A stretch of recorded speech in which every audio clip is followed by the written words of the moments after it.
touched wheels. And Hamilton looks to have forced his teammate wide again.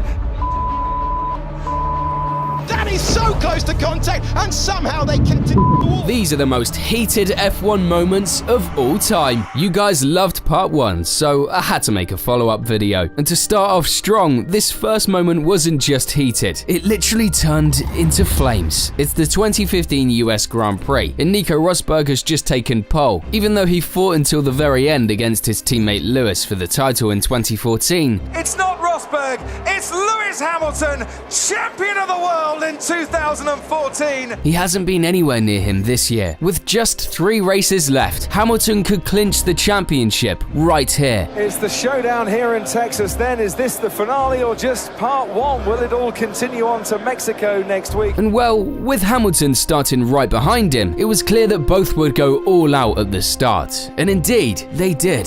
Looks like they're okay now. The lights going on. Above the driver's head.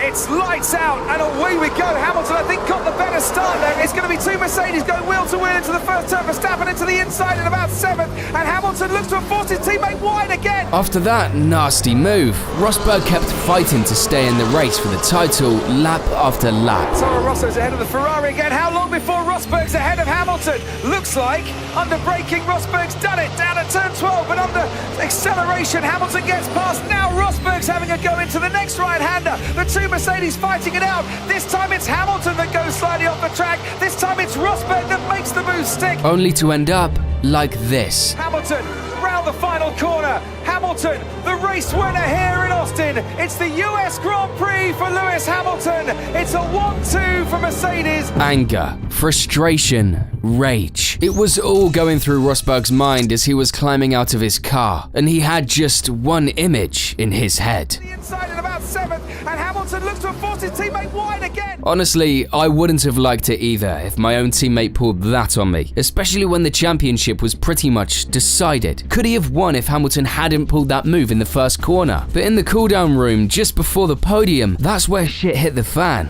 It's rare when we get to see and get an insight into those quiet moments that drivers experience. But if only Hamilton had known what this was going to kick off. After this day, something shifted inside the German. It's the 2016 Formula One World Championship. Rosberg wins! It's been a brilliant night in Bahrain. 3 wins out of 3 in Formula One in 2. He takes the championship 34 years after his father. It's like father, it's like son. But if it ends up helping you win a title, you can't really complain, right? Speaking of rivalries, it's time to jump into a game where epic battles and legends come to life.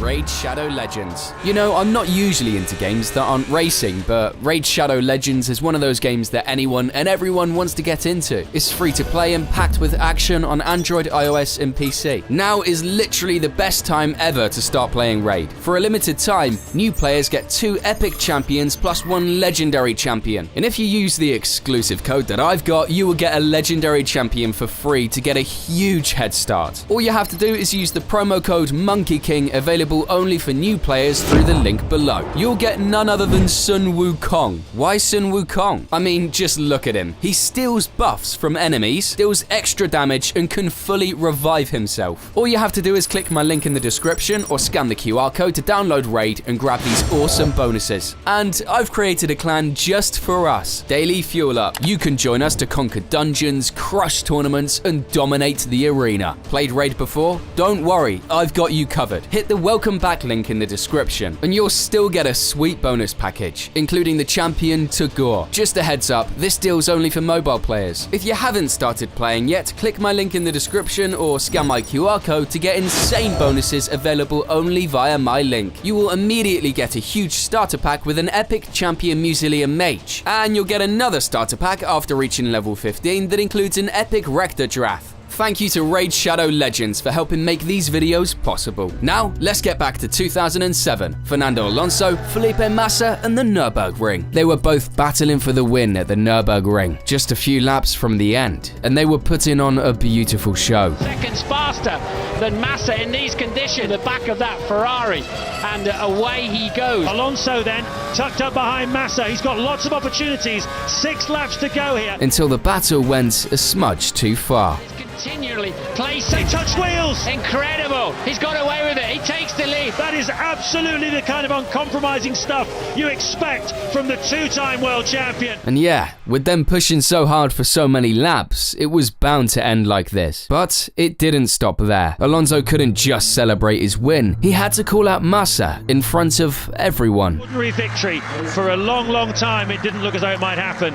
He indicates to the cameraman, that is, I believe, where we went past Massa. He's not happy about it. They banged wheels. I won't lie, it cracked me up. But the same can't be said for Massa. A este momento. No, se lo está diciendo, se lo ha dicho bien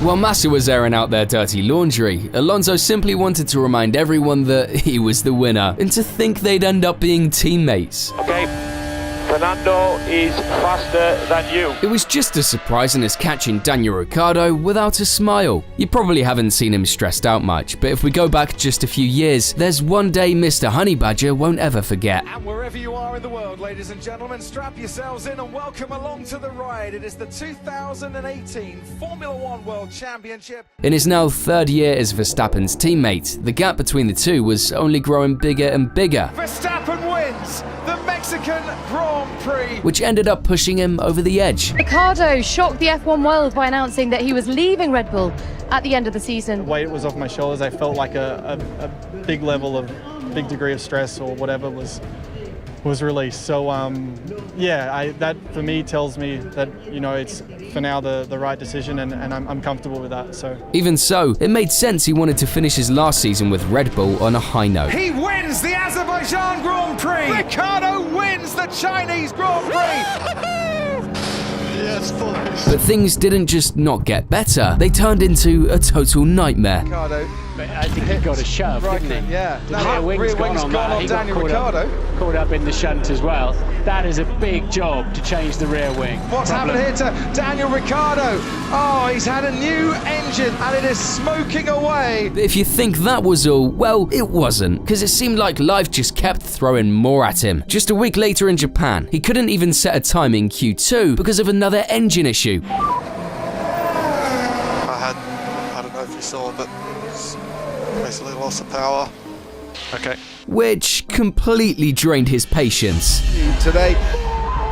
Exactly. It was like he put his whole soul into it. And remember, the helmet kept most of the sound in. That was pure pain and rage right there. And believe it or not, his nightmare still wasn't over. You ever seen a driver with such awful luck? He had 8 retirements in a single season. He pretty much missed half the year. All the anger we saw before just turned into pure sadness. I don't see the point of doing the next 2 races because I haven't had a clean race all weekend in so long, and I'm not superstitious or any of this bullshit, but it's the car's cursed. But at least Ricciardo mostly kept it to himself. Can't say the same for Russell and Max in 2023. It is time for the first sprint of the season. Welcome to Baku. Starting 3rd and 4th, and with such a narrow track and such a short race, clashes were going to be inevitable. But what did these two do? They took it to a whole new level, and it all started here. George Russell to the inside of Max Verstappen. That is so close to contact, and somehow they kept it out of the wall. Russell won't give up on this one, neither will Verstappen, and Verstappen is shown the wall. What a move, George Russell! Not long after, Verstappen got back at Russell with this beautiful move. Verstappen immediately on the cusp of going alongside George Russell, and Max Verstappen wants that place back. That's the move that we're going to get into turn number 1. Won't be the only one.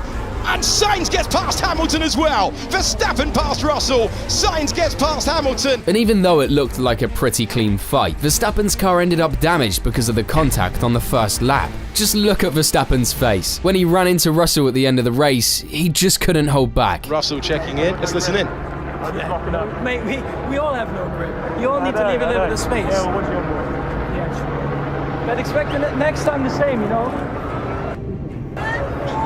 Max definitely wanted to take justice into his own hands, but it looks like neither side agreed on what actually happened. But do you know where everyone did agree on what happened? Those who witnessed one of the most outrageous moments in F1 history. Complete insanity, but looking back, it was so fucking good for us. When you think of Ayrton Senna, you think of one of the best of all time, an icon, a role model. He usually set a good example on and off the track, but what he pulled off at the 1993 Japanese Grand Prix, man, in a tough race with challenging conditions and the track drying out, Senna proved he was by far the best in these tricky conditions, leading with a big gap over Prost with only a few laps to go. However, most people now remember that race for something that happened right after, which, well, didn't make Senna look too good, to put it lightly. While the Brazilian was leading the race, he lapped Eddie Irvine, who was making his debut with Jordan and running in an impressive 5th place, right behind Damon Hill. Senna then found himself sandwiched between Hill and Irvine, and that's when Irvine got the amazing idea that would lead to consequences he could have never imagined. Right up alongside him again, and is he fast?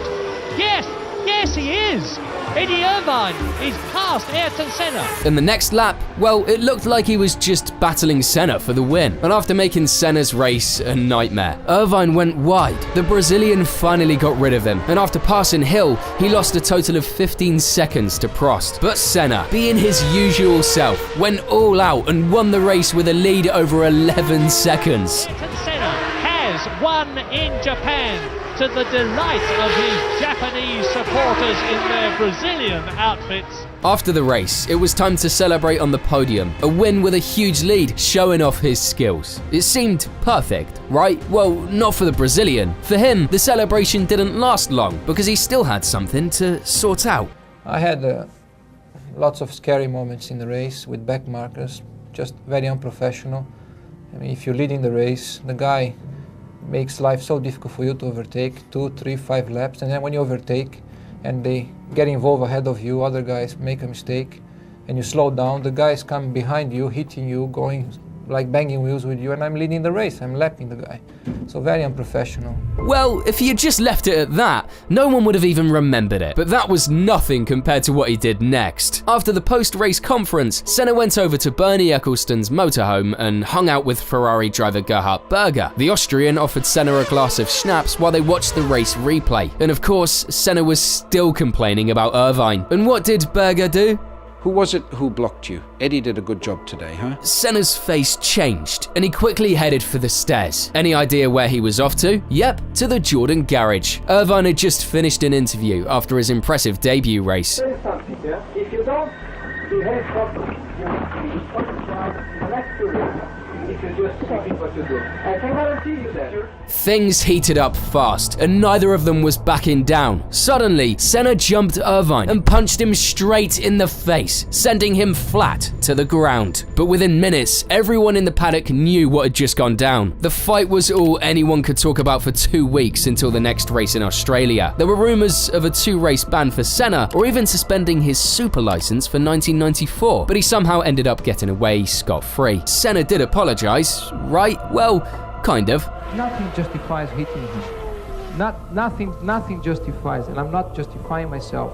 I'm telling you guys that what took place was absurd in many different ways, and nobody did anything about it. Nobody even talked about it during the race and after the race. And much like Senna and Irvine, James Hunt was another one who never backed down, on and off the track, as he showed during the 1975 Monaco GP. After this late race collision with Patrick Depailler, the Brit was out.